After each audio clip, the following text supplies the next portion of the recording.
Baik, untuk sambutan selanjutnya yaitu sambutan Sekjen DPP PAMDI. Kepada yang saya hormati Bapak Waskito dipersilakan.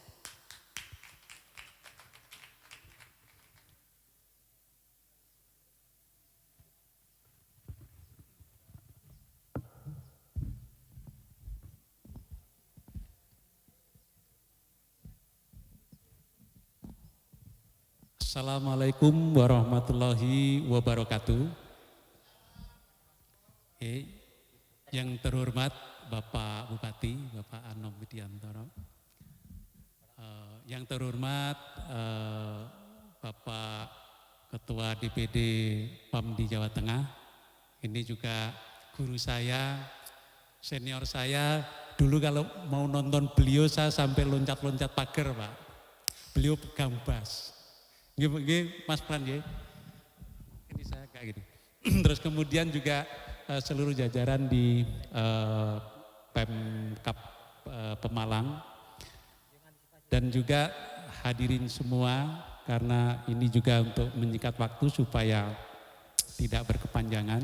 Yang pertama-tama saya ingin menyampaikan salam maaf dari Ketua Umum yang sudah kami informasikan, tetapi memang beliau belum bisa berkesempatan untuk hadir, maka mengutus saya untuk menghadiri.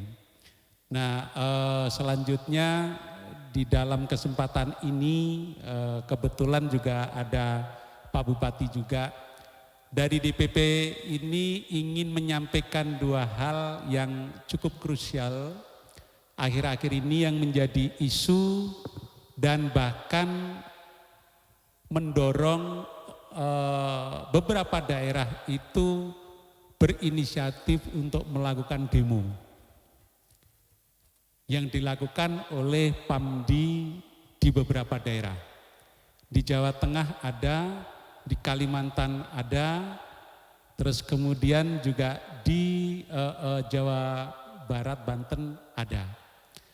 Apa yang mereka persoalkan yaitu mengenai royalti lagu dan musik. Kalau teman-teman mengikuti, jadi bahwasannya royalti lagu dan musik itu ketentuannya tidak seperti yang ada dalam berita media sosial selama ini. Itu yang perlu digarisbawahi. Kalau nggak salah ini azan ya. Kita break sebentar, Ge.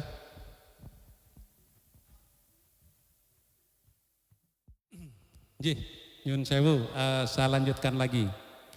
Jadi kebetulan Pak Bupati dan teman-teman semuanya, saya adalah salah satu komisioner Lembaga Manajemen Kolektif Nasional yang baru purna tanggal 8 Agustus kemarin.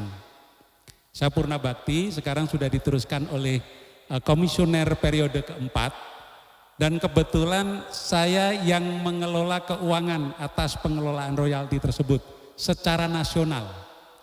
Jadi saya menghimbau kepada teman-teman, memang di setiap daerah ada potensi untuk bisa menghasilkan royalti, Pak Bupati, dari sektor hiburan, seperti kayak kafe, panggung hiburan dan lain-lain. Juga sebetulnya ada 13 kategori yang boleh untuk ditarik. Seperti tempat wisata, kemudian seminar, terus kemudian radio, TV dan lain sebagainya. Tetapi itu semua memiliki tata cara. Dan kita tidak bisa hanya membaca undang-undang kemudian datang mengetuk pintu dan kemudian minta untuk dibayar royalti. Ada aturan mainnya, dan kalau kita gegabah melakukan itu, salah-salah malah menjadi konflik.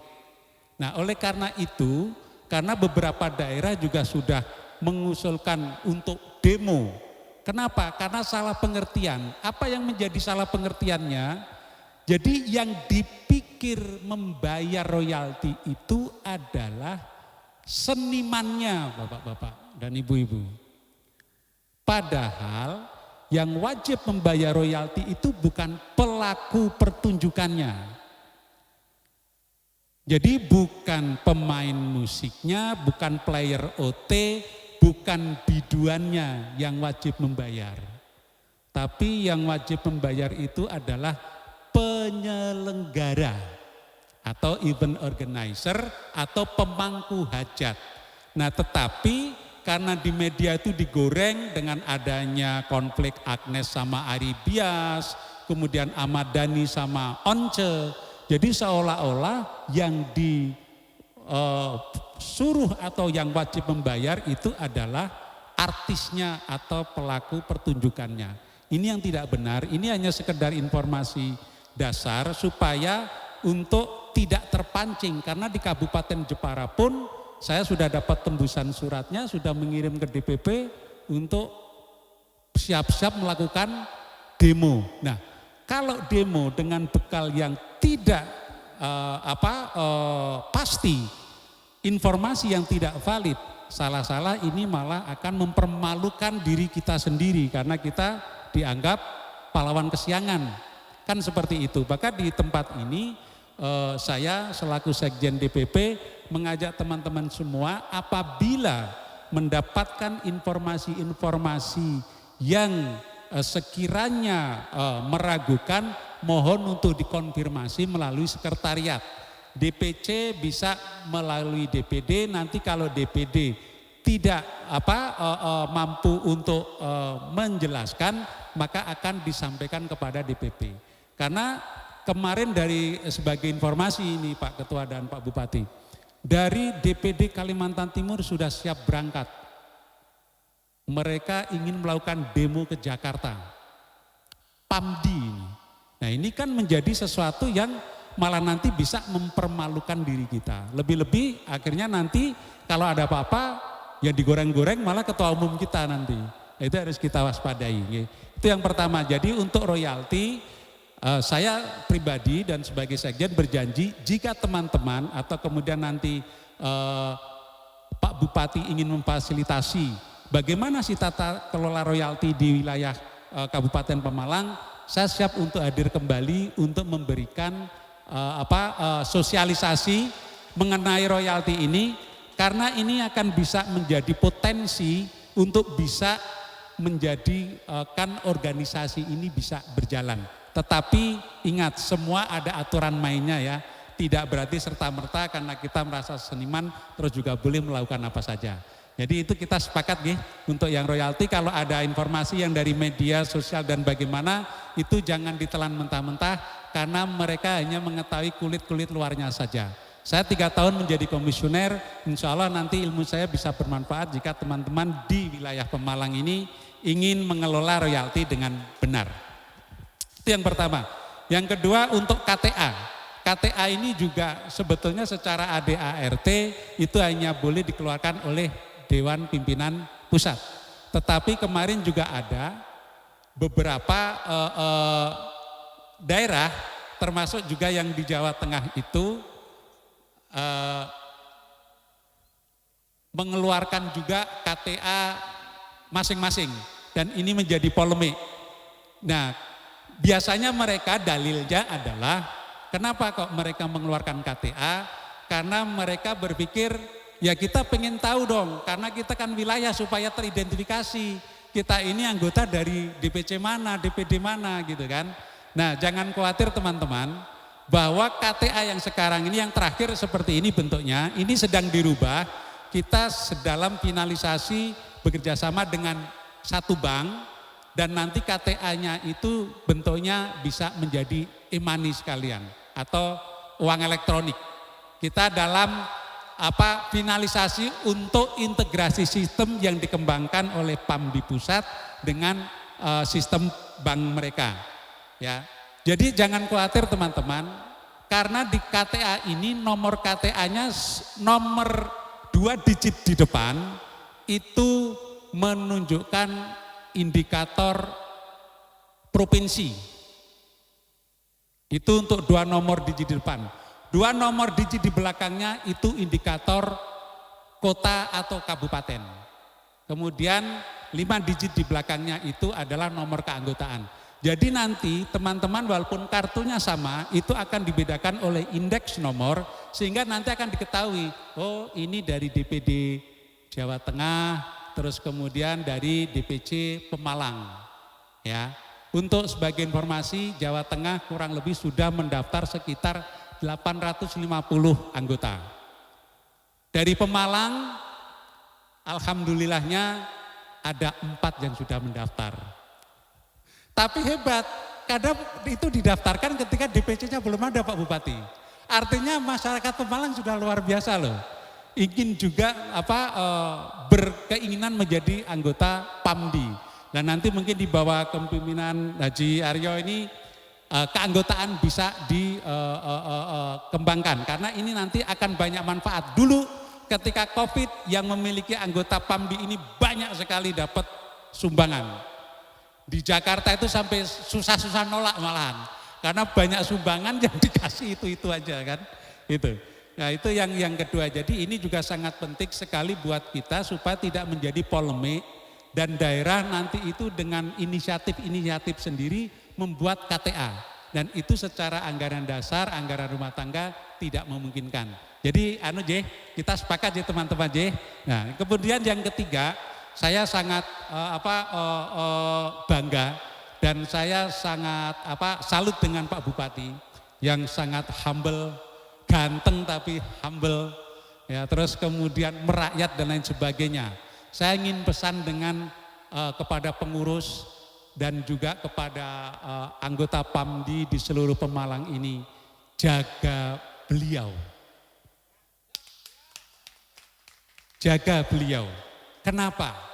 Karena tadi saya merinding ketika disebutkan SK bahwa beliau adalah Ketua Dewan Pembina. Nah, artinya marwah beliau, wibawa beliau dalam konteks dalam PAMDI ini tergantung di teman-teman semuanya.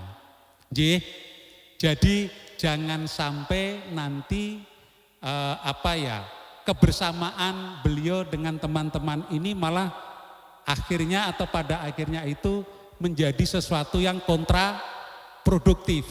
Kita posisikan beliau sebagai orang tua dan beliau sebagai orang yang kita mintai, bukan hanya kalau bantuan relatif, tapi sumbang saran. Karena biasanya ini saya harus katakan dengan jujur ini Pak Bupati, di dalam berorganisasi itu di awal biasanya kompak. Nggih napa nggih? Nah, setelah itu satu sama lain saling ada friksi. Ada friksi terus kemudian satu konflik dan akhirnya biasa 1 bulan rapat yang hadir 80%. 2 bulan kedua yang hadir sudah 50%. 3 bulan ke sana tinggal 20% biasanya. Ini jangan karena keberadaan beliau dan support beliau itu menurut saya sangat luar biasa dan kita membutuhkan itu dan jangan disia-siakan. Saya pesan dan semoga kita semua juga bisa menjadikan dangdut ini sebagai karakter dan identitas bangsa. Laporan Pak Bupati bahwa dangdut sedang dalam antrian untuk menjadi warisan budaya tak benda dunia yang menunggu pengesahan dari UNESCO. Secara penjadwalan kita baru bisa didaftarkan di tahun 2032. Kenapa? Karena satu negara hanya boleh mendaftarkan 1, dulu 2, setiap 2 tahun 2, sekarang 2 tahun 1. Dan dangdut itu menunggu antrian yang kesekian dan itu direncanakan tahun 2032.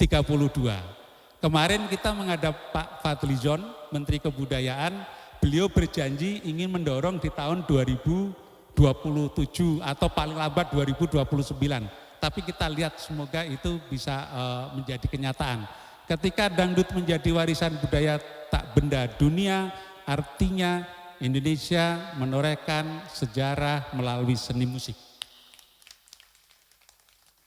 Dan satu hal yang harus menjadi kebanggaan bagi masyarakat dangdut adalah di Museum Internasional di Amerika, Smithsonian, itu justru dokumentasi musik dangdut yang ada di sana. Bukan musik pop, bukan musik jazz, bukan musik apa. Tapi musik dangdut yang ada di Museum Smithsonian. Kenapa? Kalau jazz, pop, dan lain sebagainya itu adalah musik plagiasi, musik saduran. Tapi dangdut ini benar-benar tadi dikatakan oleh Pak Bambang adalah musik asli Indonesia. Dan Ketua Umum selalu mengatakan, saya bisa mempertanggungjawabkan, mumpung saya masih hidup, tolong itu diperjuangkan. Dan kita doakan beliau selalu sehat. Amin. Dan selanjutnya saya mohon maaf apabila ada kesalahan dan kekhilapan dalam penyampaian. Dan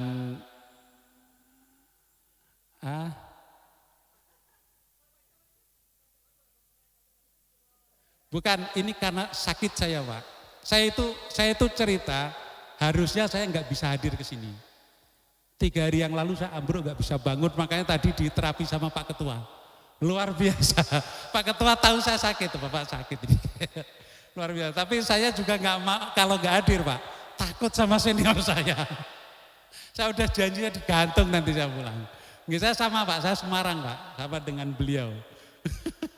Nggih, demikian yang bisa saya sampaikan. Hal-hal lain nanti teman-teman yang ingin menggali lebih dalam tentang royalti jika itu nanti dikehendaki, dan mudah-mudahan dengan adanya nanti fasilitas dari Pak Bupati kita bisa berdiskusi untuk berbicara ini. Dan saya menyarankan dan menghimbau jangan membuat spekulasi-spekulasi atau statement di luar tentang royalti ini yang tidak berdasar, karena itu nanti akan menciptakan, memicu konflik dan menimbulkan antipati. Jadi nanti akan ada kontraposisi antara pengguna dan pemilik hak. Nggih, teman-teman nggih, demikian yang bisa saya sampaikan, kurang lebih mohon maaf dan terima kasih atas waktunya.